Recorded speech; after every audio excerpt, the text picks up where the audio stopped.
Bienvenido a esta comparecencia.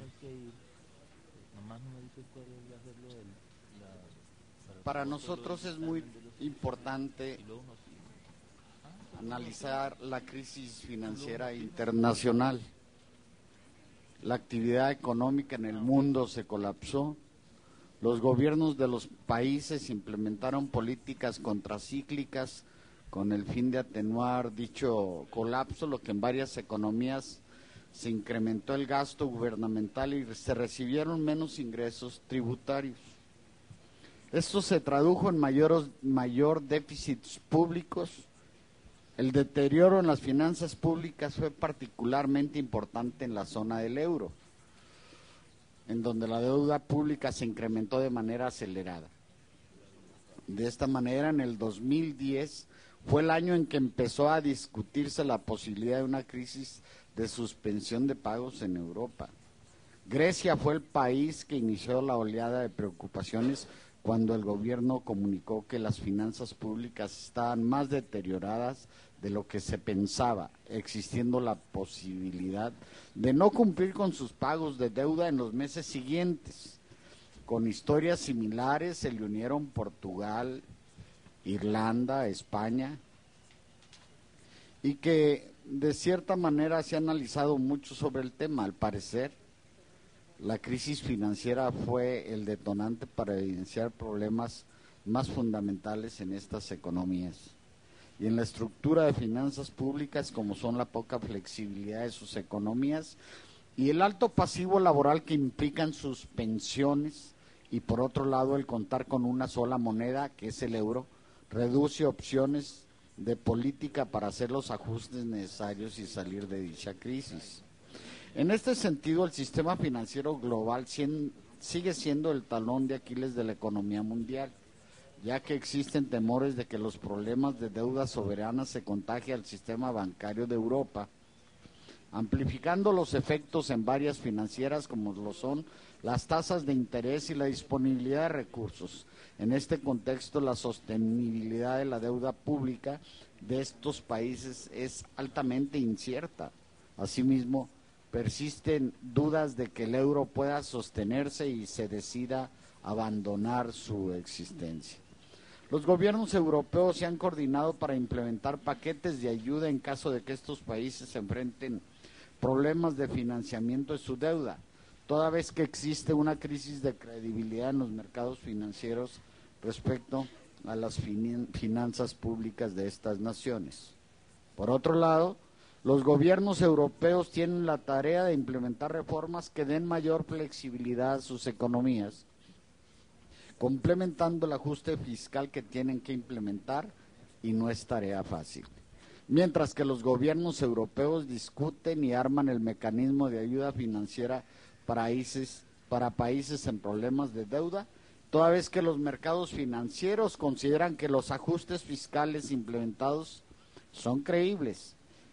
¿Qué se está haciendo para prepararnos ante la posibilidad de algún incumplimiento de deuda soberana en Europa y sus efectos financieros?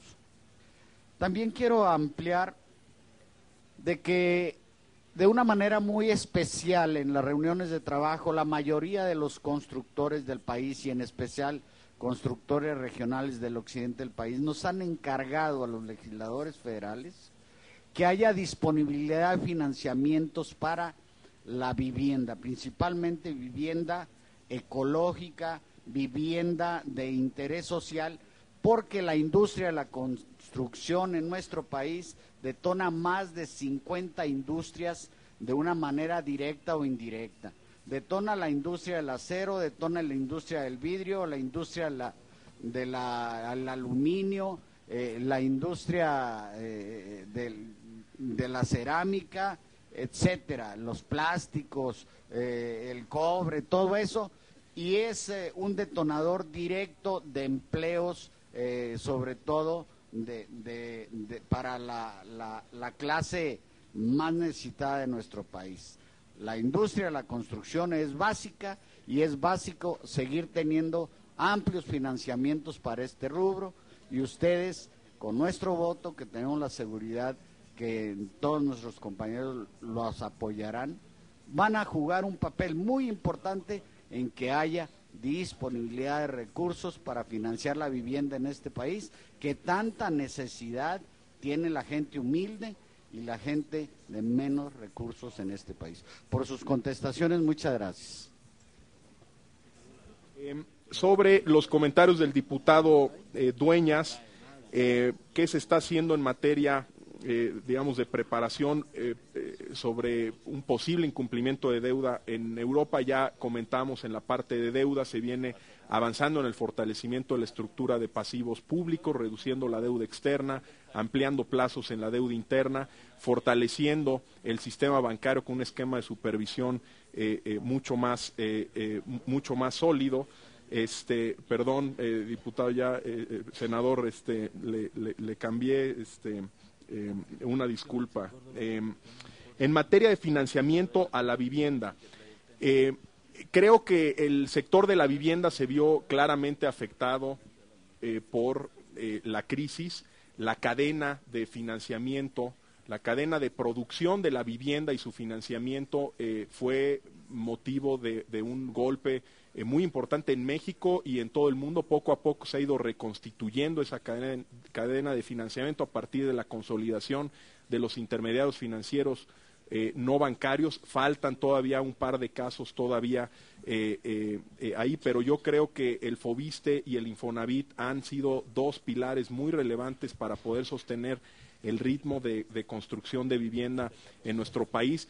Me parece que la caída también que ha habido en la inversión privada no residencial no ha ayudado al sector construcción en México, que es uno de los sectores que viene algo rezagado en la recuperación, pero la agenda de infraestructura ha compensado parcialmente hasta ahora esa parte, y yo creo que está a la vista también el efecto positivo de esta agenda de infraestructura en el sector de la construcción. Tanto compañías mexicanas como extranjeras hoy tienen niveles de facturación que son múltiplos de lo que tenían hace 5 o 6 años, pero es necesario lograr el fortalecer esa cadena de financiamiento alrededor de la vivienda para los siguientes años.